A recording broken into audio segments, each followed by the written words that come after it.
All right, so today what we got here is we're doing a workshop for survivability. So for example, if we just went through the recent issue here in Flint with the water. Let's say next year there's no water, the water not coming out your filter. What can you do?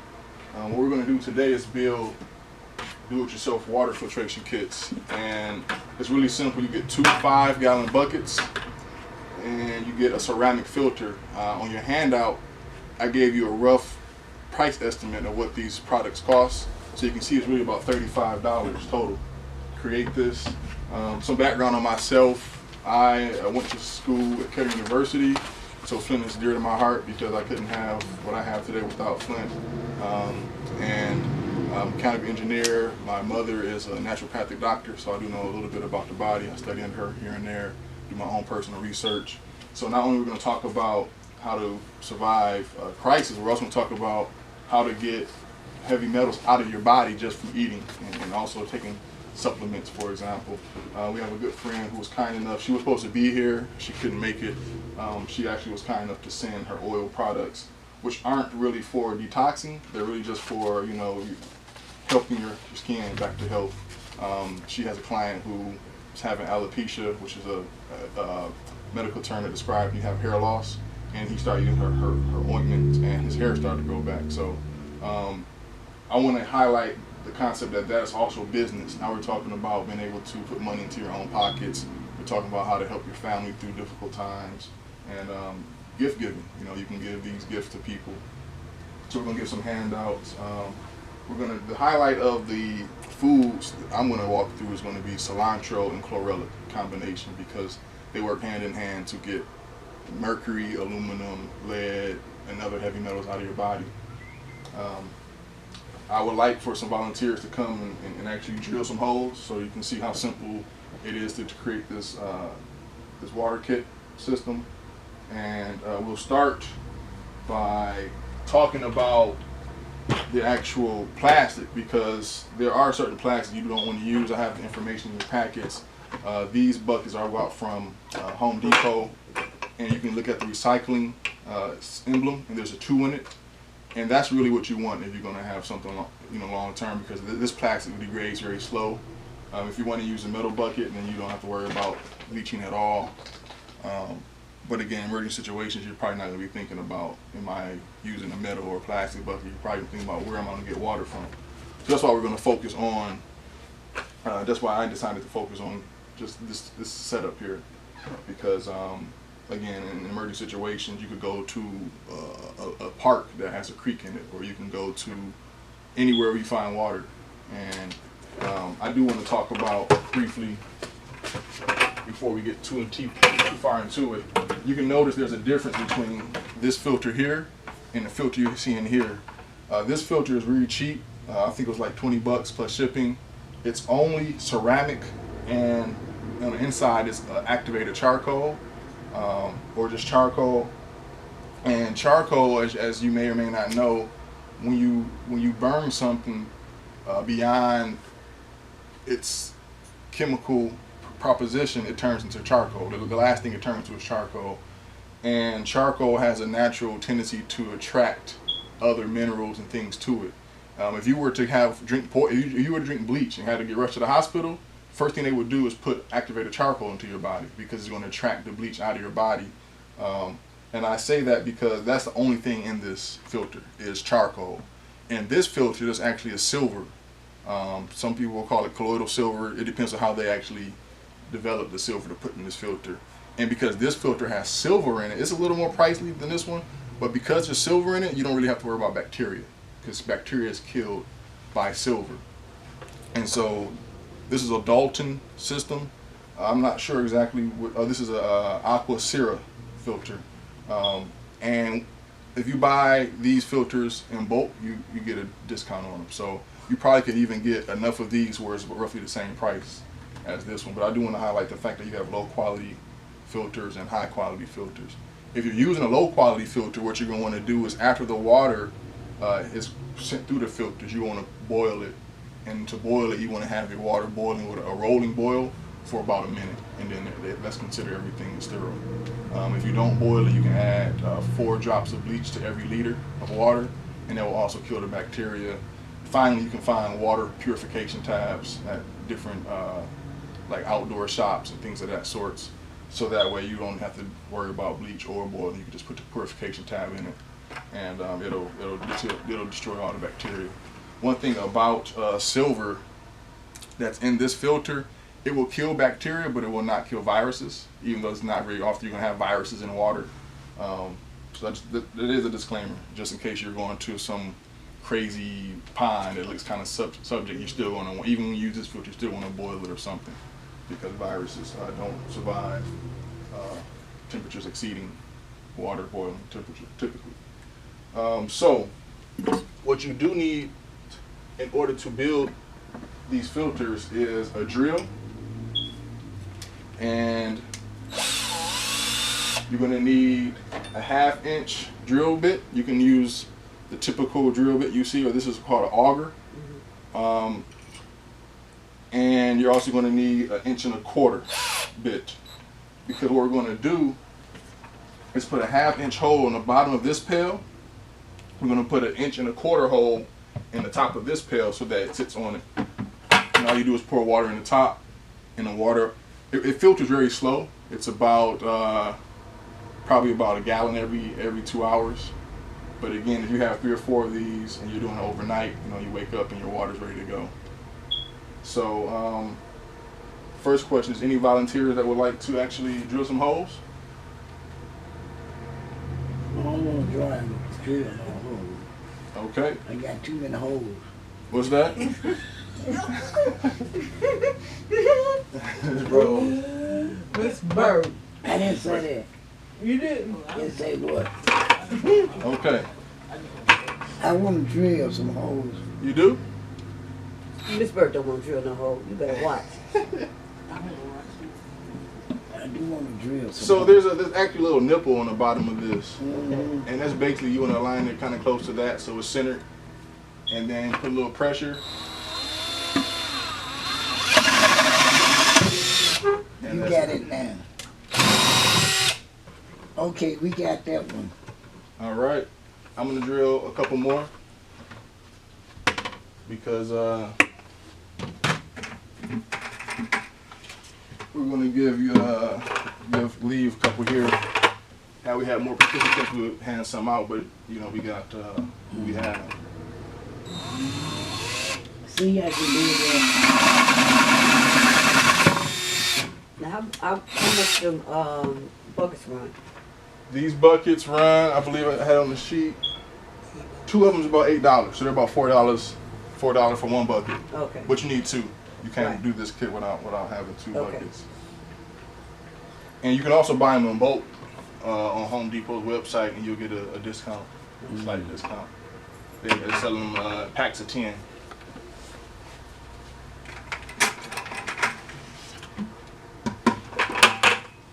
So we can. Also, if you don't have a drill and you know somebody, or you might be very skilled with a pocket knife, you can also use a pocket knife if you know what you're doing. The thing is, if you make this hole too big, then any water you put in here with it is going to go right past the seal and drip down. So that's why I recommend a drill, unless you're just you've been Boy Scouting since you were 4 or 5 years old.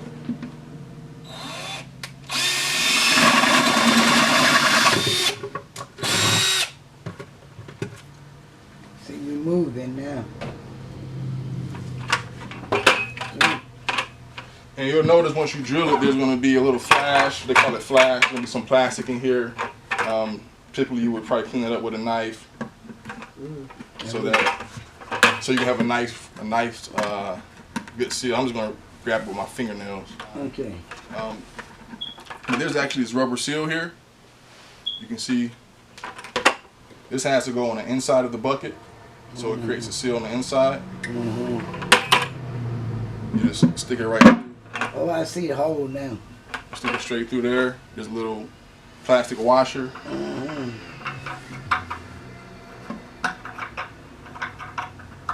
You want to tighten. You don't want it so tight that the water won't come out. You just want to basically hand tighten it or you want to feel the washer on the inside kind of bite a little bit. You want to feel it compress some. That's good. That's really good. And so next thing we want to do is drill some holes in the tops.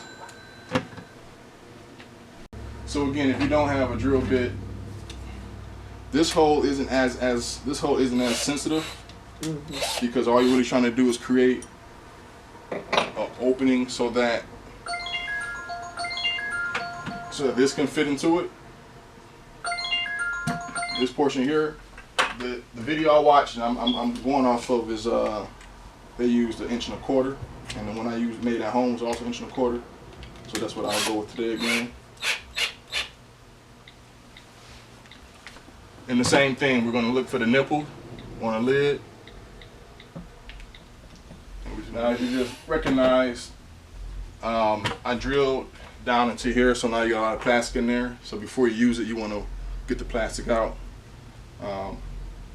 But for the sake of this workshop, we're going to assume or pretend like we've already got the plastic out. So you put a hole in the top. So now that we have the hole in the top, now when you seal this down, it's going to be very hard to get off again unless you break this tab here. So we're going to push it down and close it.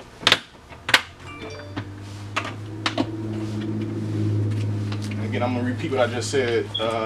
There's plastic in there, so we would have to clean that out prior to using it to drink it. One thing, our budget, the money donated to us for this ran short because I wanted to get more things. What I was going to do was actually put a spigot, like you see on a Gatorade bottle, and actually have a spigot where you can just push the button and the water will filter out. Because we're not going to be using, for the most part, river water, because we do have water coming out of our sink. Again, even if the water coming out of our sink has lead in it, we can use the water of our sink in this bucket, and it will get the majority of the lead out through that filter. Because I would like to pass this filter around. Can you pass it around? Yeah. You get majority of or all. That filter will only pass 0.03 microns particle. If a particle is bigger than 0.03 micron, it won't fit through. So to say it gets all the lead out, it depends on how much of the lead has dissolved. And we're gonna talk about that a little bit when we start talking about the zero water filters. Because when you look at it, it looks like it's solid. Right. But the holes are so small that only water can filter through. That's why the video I watched, the guy actually went into a lake full of clay water, and so the water was actually brown. And once it dripped through, it was all just naturally, natural blue water. So these filters, you can, and when you buy the filter, you can also reach out to the distributor, and they'll be able to tell you what their testings have shown as far as what exactly. I've seen some filters that claim to get 99.9%. These filters again are Dalton series, and they actually compete with Berkey.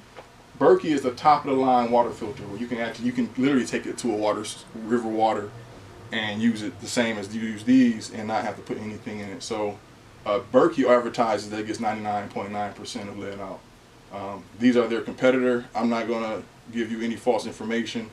I will say that again, if you look at it, you can clearly see that it looks solid, and it gets the majority of lead out. I definitely say it gets the majority. As far as actual numbers, it's best to contact the distributor and get the information from them, so you can be 100% sure. And you can hold them accountable, not me. You getting out for Monday, don't it? Say it again. You getting out for Monday, don't it? It's not. Yeah. It's not for me to decide that, because okay. well, I don't make the filter, so I don't want to advertise something that they don't do. I know you're right. And I'm also about, having people, empowering people to learn, because by coming into Flint, and I grew up in Detroit too, Readyo City Airport, if you might be familiar with Detroit, right off of Connors and 6 Mile. Very rough neighborhood to say the least. I say that to say a lot of times in our rougher areas where a lot of information isn't available, people don't have. East side. That's the east side. East side. Yeah, right at Gratiot and Connors, near the city airport. They closed it down years ago. The airport? The airport. not the one in Romulus, but the other airport. Okay. What I'm trying to express is where we have lack of information, we tend to have a lot of violence and crime. So part of the solution is to educate us, each other, and share information. And we have issues. I'll clean that up later.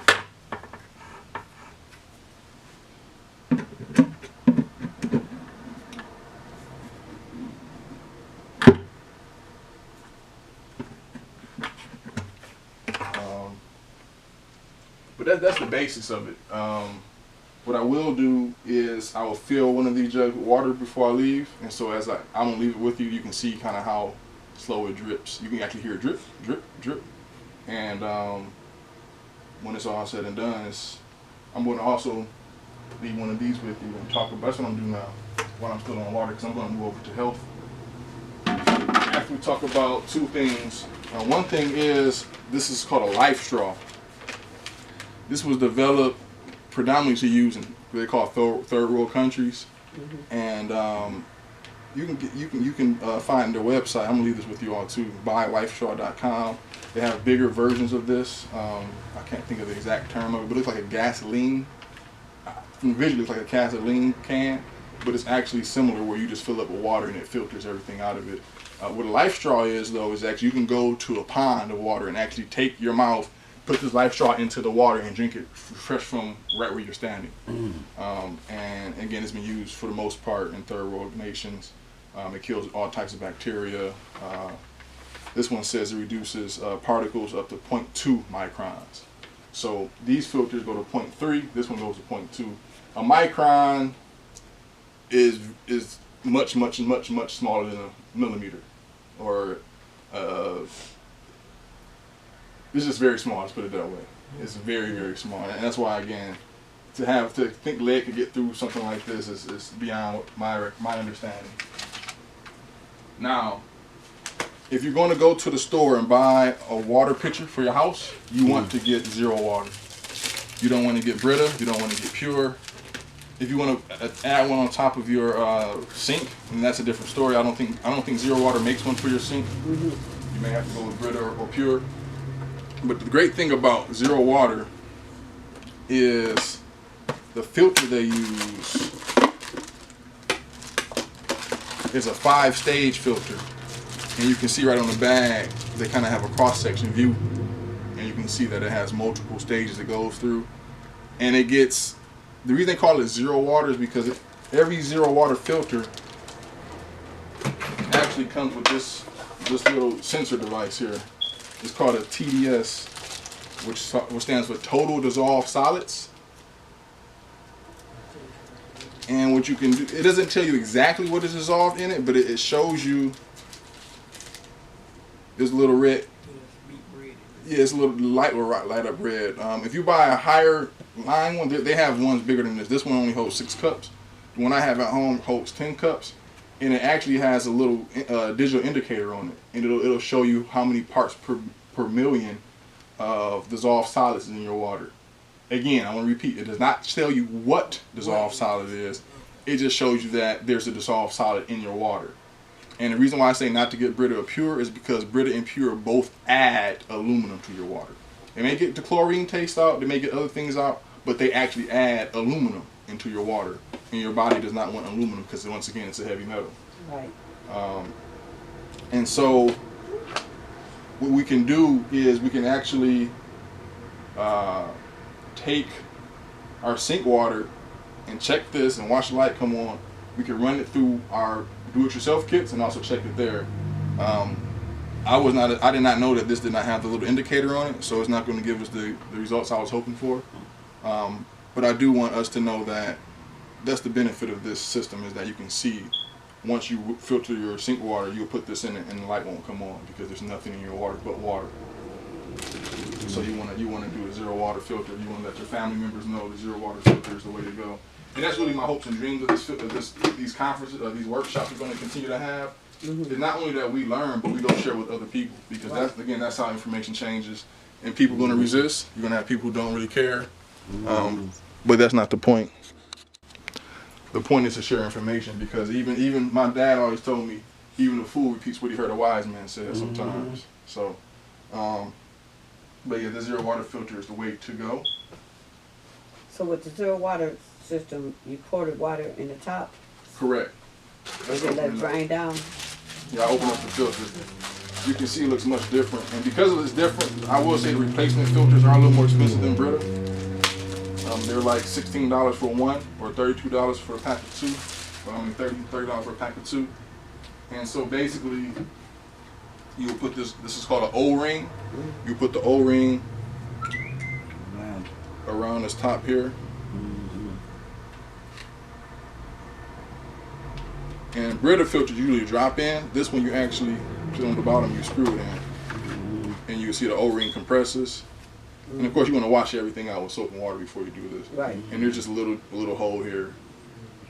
It'll drip when you first start using it, but over time, as it gets more worn into, it'll actually come out as a small stream.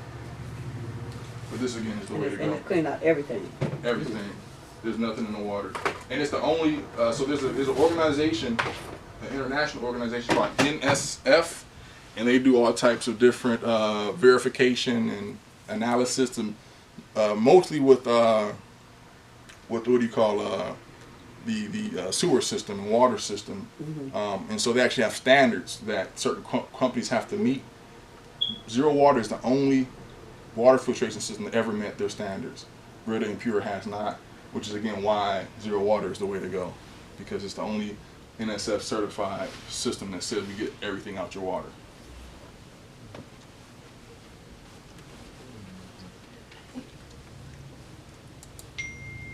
So I'm going to get a packet so I can have some notes to follow a little bit with this one. One thing I try my best to do is not get too technical with some of the terms with health, because the health industry is tied into, how can I say, the system. And what I mean by that is you go to court and they use all these big words, right? Because they have this Latin is very heavy in our medical complex and our legal complex. You see a lot of Latin words. And then even with like animals, a cat may be a cat to you, but then it's a feline, blah, blah, blah. Everything has a genus, species and stuff. So what I'm going to do for the sake of being able to communicate is just keep things real simple. Because at the end of the day, it's about what works. I don't want to confuse people. So important thing to know is that heavy metals in our body and everything in our body that needs to be detoxed is removed from using different chemicals that our kidneys, liver, and our bowel, which is our colon, and our gallbladders, other organs in our digestive system that function to remove toxins out of our body. They work together. Our body is a system. So if one thing isn't working, something else probably isn't working. It's not, hey, I need to fix, I have a digestive system, or I have a digestive issue, so once I have a headache, like headaches affect this, everything is tied together, my point. So if you're having detox issues, you're gonna have a lot of other issues as well. Maybe you're gonna have rashes, maybe you won't sleep well, maybe be irritated, and it's all connected. And so when our systems that remove detoxes are blocked, then we're gonna have much more issues. For example, we may get constipated, again, we may have trouble sleeping, we may have trouble thinking. And so when they get blocked, one thing that the body does as a response is just try to push them through the skin. It literally tries to grab them, and this is where you start getting big boils and different. Acne comes from. Acne, especially in our teenage years, is basically just all the hormones going through our body, and the residuals. The body looks to push it through our skin. So that's where acne comes from. And so again, we're going to look mostly today at a combination of chlorella and cilantro. The cilantro was actually ordered last week. There was a delay in delivery, so if anybody who gets the chlorella, what I'll do is either come back or I'll send up the cilantro when it comes to my house, so that they work together. You want to use those together. So we're going to break down detoxing the body in 3 phases. The first phase is going to be detoxing, which you want to do every day. You want to detox. And I'll reiterate wise words I once heard. The easiest way to detox, is to not put toxins in. That's the easiest way. To not put the toxins in your body. However, if you put the toxins in your body, not only do you detox from stuff you eat and drink, there's also toxins in the air. There's toxins in our water. There's toxins in your bed sheets. And so we're going to focus on simple detoxing, which is going to deal with the skin and dealing with the GI tract, which is basically your digestive system. And the digestive system starts in your mouth and it ends with your colon. So the simple way to detox the skin would be taking baths in Epsom salt. It's a very cheap, simple way. A lot of people know Epsom salt works wonders. What that does is it introduces your body to sulfur and magnesium. Because Epsom salt, the scientific term is magnesium sulfate. And your body needs magnesium to generate energy. Your body uses magnesium. When a lot of time when people get muscle cramps and then people say, oh, you need potassium, usually you need magnesium before potassium. You'll get a cramp much sooner if you're lacking magnesium than you're lacking potassium. And the sulfate, this is where it does get, I have to do some of these big words. Sulfur and heavy metals love each other. So you have a lot of heavy metals in your body, you want to eat a lot of foods high in sulfur because they're going to go look for the heavy metals. It's almost like like magnets almost. Think of it the same way. Because the metal in your body is charged positively and the sulfur is charged negatively. So they look for each other in your body. And by, again, soaking your body in Epsom salt, you're now putting, again, your skin is an organ. Understand that. Your skin is your largest organ of your body. And so when you sit in the water is actually going through your skin and entering your bloodstream, entering your muscles, entering your nerve cells. And so as you take these daily baths or every other day of the Epsom salt, even soaking your feet in Epsom salt will help because your feet naturally pull energy into it. Just naturally, your feet is one of the highest parts of your body that actually pulls in energy. And so that's going to start the beginning of the detox process. It's also going to encourage your body towards alkalinity, which is the opposite of acid. Acid is something that breaks things down. Think of your stomach, for example. There's a lot of acid in your stomach that breaks food down. Alkaline is the opposite, where it kind of like heals things, I guess you can say. It kind of keeps things, it preserves things. We look at it that way. And so salts help encourage your body to alkalinity, which your pH balance of your body wants to be around 7.5, 7.4. And when you get really acid, your number starts to go lower. And with the salt, is going to push it up. Another good thing, if you have access to, is alkaline water. Some people probably started hearing this term a lot, alkaline water. Same concept where you're pushing your body's pH balance up. And I know this is going to get kind of, you get into the mumbo jumbo of science, but this is you have to know these things in order to understand how your body works. Now we want to talk about very simple how to flush out your system, your digestive system. You want to eat lots and lots of fiber, because the one thing about heavy metals is your body's not going to push it through your skin. And what sulfur does is it takes something that is a heavy metal and it converts it into something that can be actually broken down. For example, we can see how iron is not going to break down until it starts to rust, right? Now that it's rusting, now it gets brittle and you can break it down. Same thing in your body. These heavy metals will not leave your body until it's converted, and sulfur allows it to convert to other things. Once it's converted to the other thing, you need something to flush it through, so you need lots and lots of fiber, like flax seeds, oatmeal, nuts, dates, prune juice. Even chlorella is high on fiber, and it's very important when you're trying to detox your gut to eat, I want to say no animal product, but if you have to, very, very little, and ensure it's organic or Amish or kosher, because when you eat meat, it slows your digestive system down. Actually, eating food consumes the most energy throughout your day. Throughout your day, your body spends more energy breaking down your food than anything else. So actually, fasting is highly recommended. Once a week, once a month, a couple of days here and there. And fasting, you just want to drink a lot of water. You want to drink, you can even make smoothies when you fast. It doesn't have to be not eating anything or not consuming any nutrients. It just has to be in liquid form. So those two things, lots and lots of fiber and fasting and very little animal product will help flush out your digestive system. And it's important to understand, if you have heavy metals in your body wants to get that out first. However, if it's trying to detox your skin, if it's trying to digest your food, you're preventing your body from doing the detox work that it wants to do.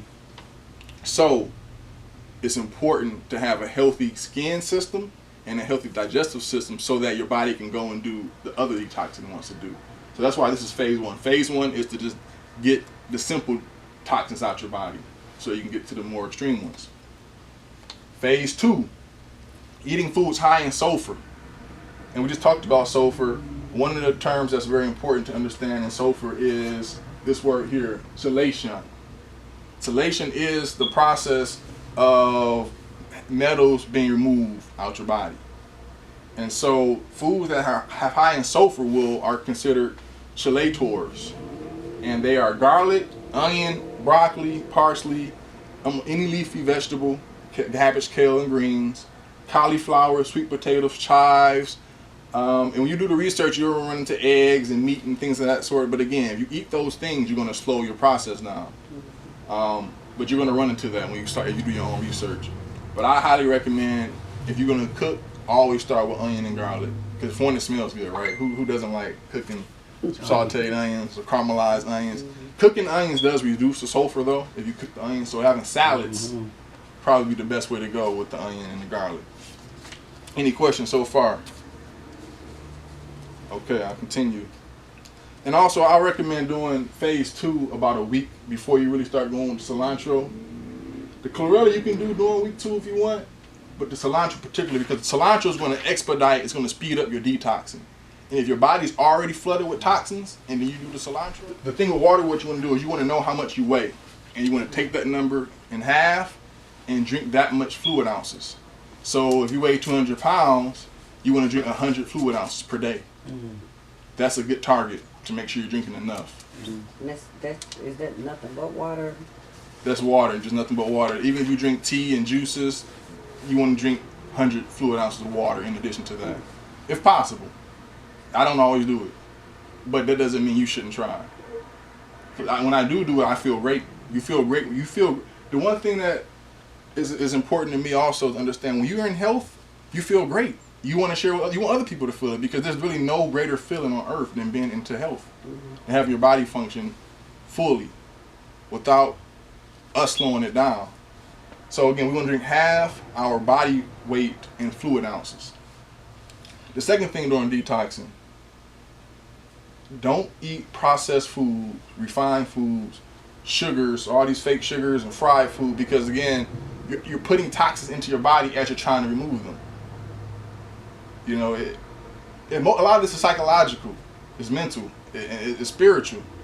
You have to decide what do you want for yourself, because if you're trying to get heavy metals out, but you're putting oils and trans fats into your body, you're damaging it. So, and all of those things slow down every system in our body. It slows down our thinking, it slows down our ability to detox, it slows down the rest we get at night.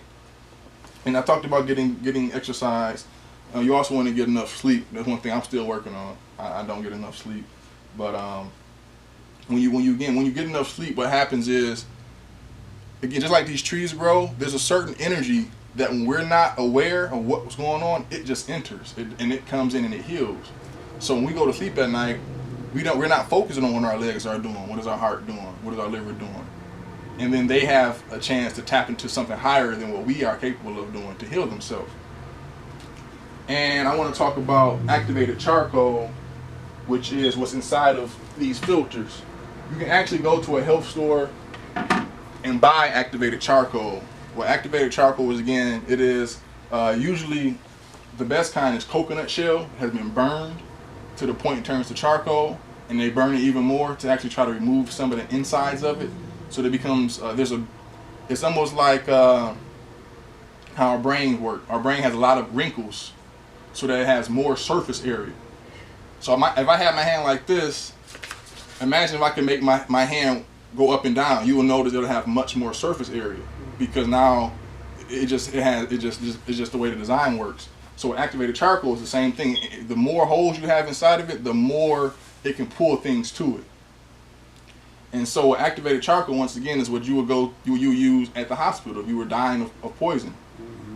So one thing you can do with that, I recommend keeping that in your medicine cabinet for emergency situations, because you never, especially here, you never know a child may come, mess around with something they shouldn't be messing around with, or even people may drink it. Like if you went to the hospital and you're eating with alcohol poisoning, or let's say you woke up with a hangover, you wake up with a hangover and take some activated charcoal, and in about 2 hours you're good, because it's gonna leach alcohol out your body. You can also brush your teeth with it, and it'll remove stains, because it's all it does is attract things to it. This is why we're actually carbon-based animals, because carbon is the molecule that it attracts things to it. I do have some more resources, some websites you can check out for more information. A lot of the information I got from my mother, the naturopathic doctor. Her website is here. She's based out of Mount Clemens, Michigan. She is local. She's very accessible. She has a website. You can check her out. She's always posting information. You can find her on Facebook. But that's basically the extent of what I want to talk about outside of the fasting. I do want to get back to the fasting, because fasting is really I don't know. I don't want to offend anybody. We have spiritual beliefs or whatever we have. I do want to express that our body right now is doing things that we're not even thinking about. We're not consciously thinking about certain things. And so when we fast, what it allows us to do is think less about things. Because now we're not thinking about where to go get food. We're not thinking about a lot of the stresses of the world. Like we have things inside of our body that taps into our nervous system, like parasites and bacteria. And sometimes we think we're thinking something, but they're thinking for us.